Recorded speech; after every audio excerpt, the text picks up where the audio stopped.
एक मित्र ने पूछा है, सदगुरु जी पहले मैं नूर देखते देखते समाधि में जाती थी, अब बिना नूर देखे समाधि में जाती हूँ।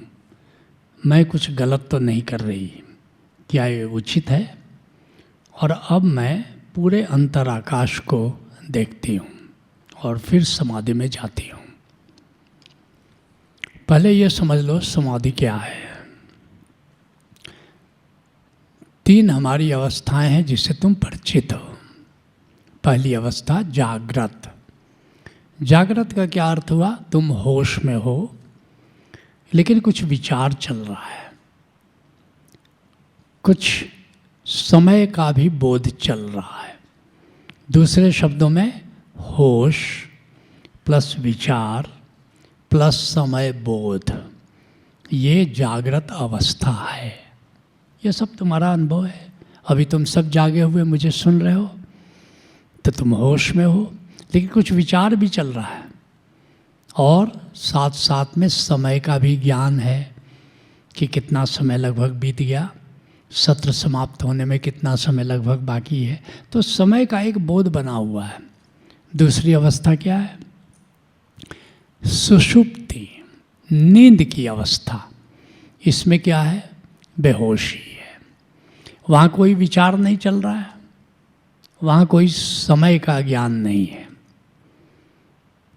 तो क्या हुआ? सुषुप्ति अवस्था, गणित की भाषा में बेहोशी प्लस निर्विचार प्लस समय का कोई ज्ञान नहीं, समयातीत अवस्था, विचारातीत अवस्था प्लस बेहोशी, यह है नींद।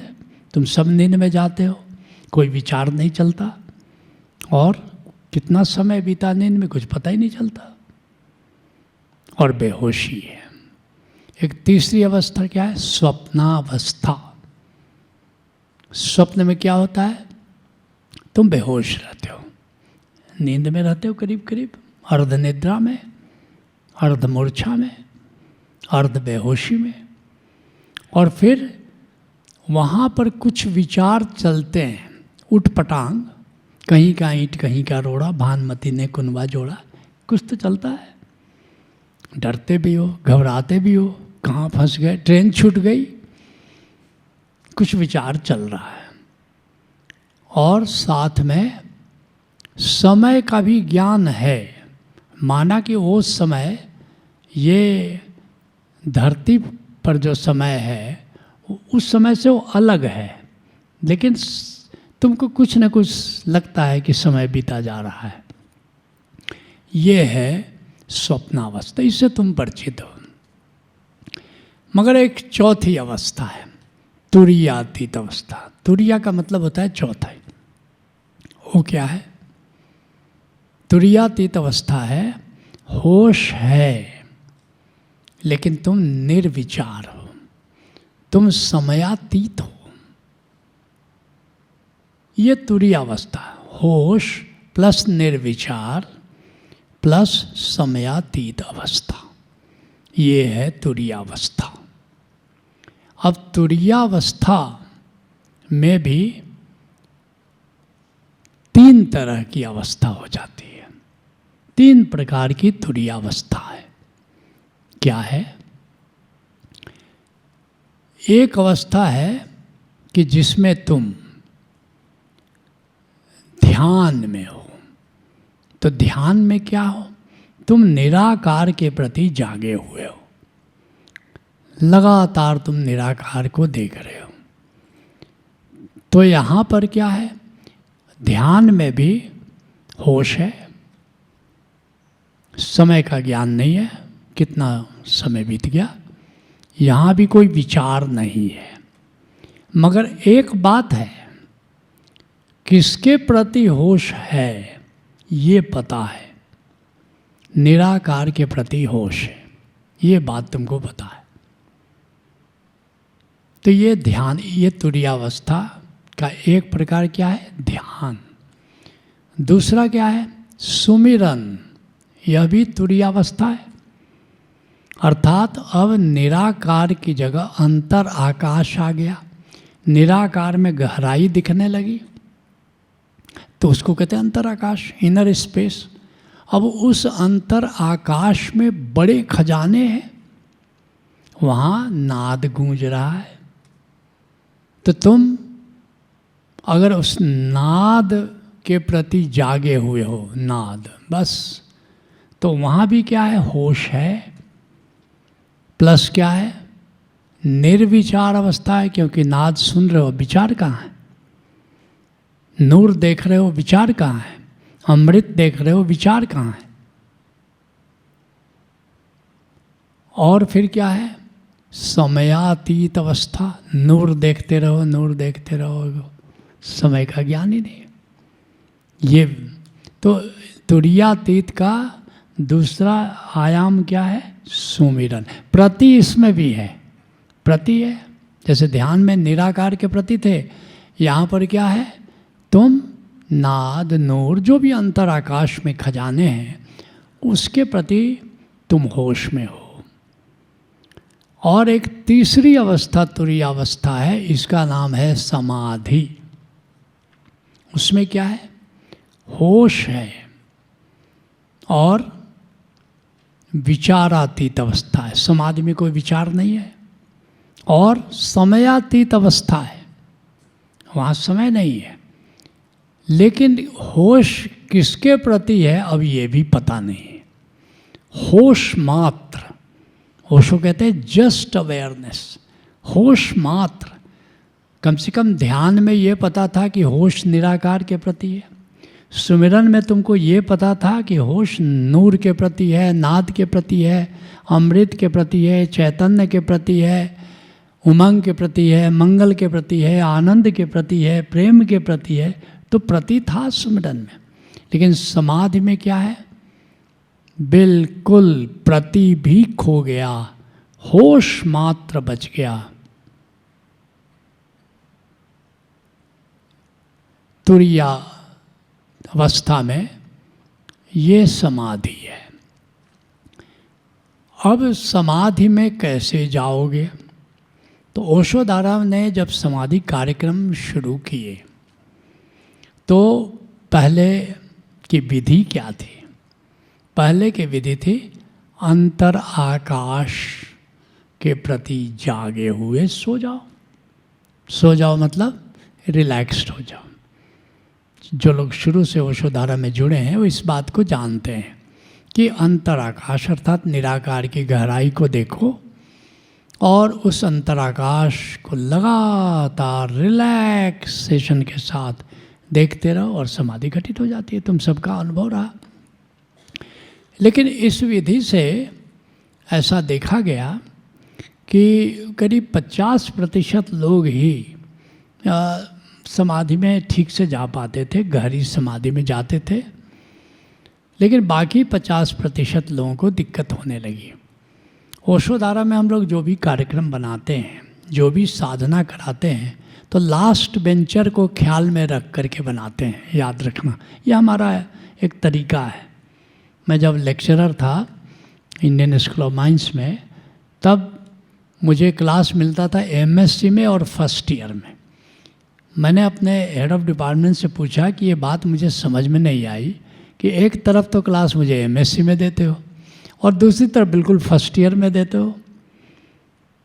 तो ये मुस्कुराए। उन्होंने कहा हाँ, इसलिए देता हूँ कि तुम जाते जेड तक हो लेकिन शुरू करते हो ए से, तो इसलिए तुमको देता हूँ कि तुम लास्ट बेंचर का ख्याल करके बातें करते हो। तो वो आदत मुझे आज भी है। जब मैं तुमको कोई टेक्निक देता हूँ, जब कुछ बात बताता हूँ, जैसे अभी कुछ समझा रहा हूँ, तो मैं ये समझ के समझा रहा हूँ कि तुम में से जो अंतिम व्यक्ति है वह भी इस बात को समझ जाए। 10 साल लेक्चरर रहने का ये लाभ मुझे हुआ कि कैसे बात को समझाई जाए कि अंतिम विद्यार्थी जो बिल्कुल बैक बेंचर है वह भी इस बात को समझ जाए। तो अंतर आकाश को देखते हुए समाधि में मैंने देखा कि 50% सफल हुए, लेकिन 50% ने फीडबैक देना शुरू किया कि समाधि गहरी नहीं लगी। हमने कहा कि चलो कोई बात नहीं है। तो हमने कहा कि अच्छा नाद को लेकर के करो। तो फिर कई लोगों को समाधि लगी और कई लोगों ने कहा कि वो सब तो ठीक है, लेकिन वो जो आप कहते कि समाधि की स्थिति है कि केवल होश मात्र बचना चाहिए, तो ये नाद लेकिन नहीं छूटता है, ये पकड़ लेता है नाद, अंत तक हम सुन रहे हैं। मैंने कहा कि तब तो समाधि नहीं, तब तो तुम सुमिरन में ही रहे। जबकि कबीर साहब समाधि के बारे में क्या कहते हैं, जाप मरे, अर्थात मंत्र जाप अगर कर रहे हो तो भी छूट जाए। अजपा मरे, अर्थात सांस के साथ जो नाद सुनते हो ये सांस भी छूट जाए। या अजपा जब दोनों का बोध होता है, सांस प्लस नाद इक्वल टू अजपा, ठीक है। कबीर साहब कहते हैं ये भी छूट जाए, अनाहत भी मर जाए। अनाहत नाद जो तुम सुन रहे हो, क्योंकि अजपा से सांस तो छूटा, नाद बच गया, लेकिन अनाहत भी मर जाए, अनाहत नाद भी छूट जाए, ये प्रति अनाहत नाद ये भी छूट जाए। राम सने ही नाम रे, अर्थात तुम हो, वो नहीं बढ़ेगा, अर्थात होश मात्र बच जाए, जस्ट अवेयरनेस बच जाए। ऐसा नहीं कि तुम भी अपना होश खोए, होश ही खो जाए, ऐसा नहीं, कह कबीर समझाए। तो फिर नाद सुनते हुए, जैसे अभी थोड़ी देर पहले किसी ने शेयर किया कि वो नाद सुनते हुए समाधि में जाती है, नहीं, इसमें भी अड़चन है, ये कुछ ही लोग इसके माध्यम से भी समाधि में जा सकते हैं। तो फिर जोड़ा गया कि अच्छा अब अंतर आकाश में जगमगाते हुए नूर को देखो और उसको देखते हुए समाधि में चले जाओ। तो बड़ी सफलता मिली और फिर करीब करीब 70% लोग आसानी से समाधि में जाने लगे, लेकिन 30% फिर उन्होंने हाथ खड़े कर दिए, फीडबैक देना शुरू किया, बाबा समाधि नहीं लगी।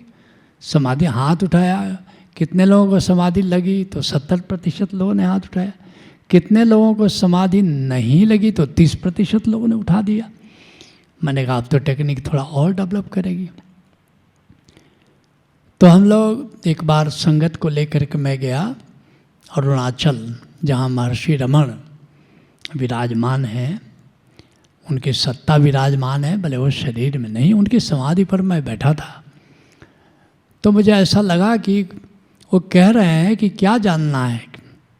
मैंने कहा कि ये समाधि जो हम जा रहे हैं, आप समाधि के गुरु हो, आप समाधि की शिक्षा देते रहे, स्वयं समाधि में जाते रहे, तो आपसे मैं ये जानना चाहता हूँ कि समाधि की सबसे प्रभावशाली टेक्निक क्या है। आज पहली बार इस चीज़ को मैं खोल रहा हूँ तुम लोगों को। कई लोग गए थे हमारे साथ अरुणाचल, तो उन्होंने कहा आत्मकण को देखते हुए ले जाओ।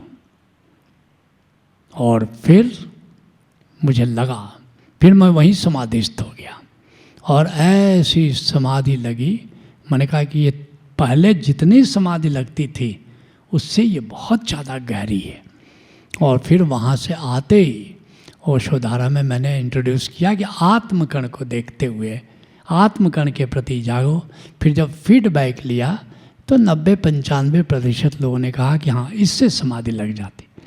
5% देखो, समाधि वास्तव में परमात्मा का वरदान है।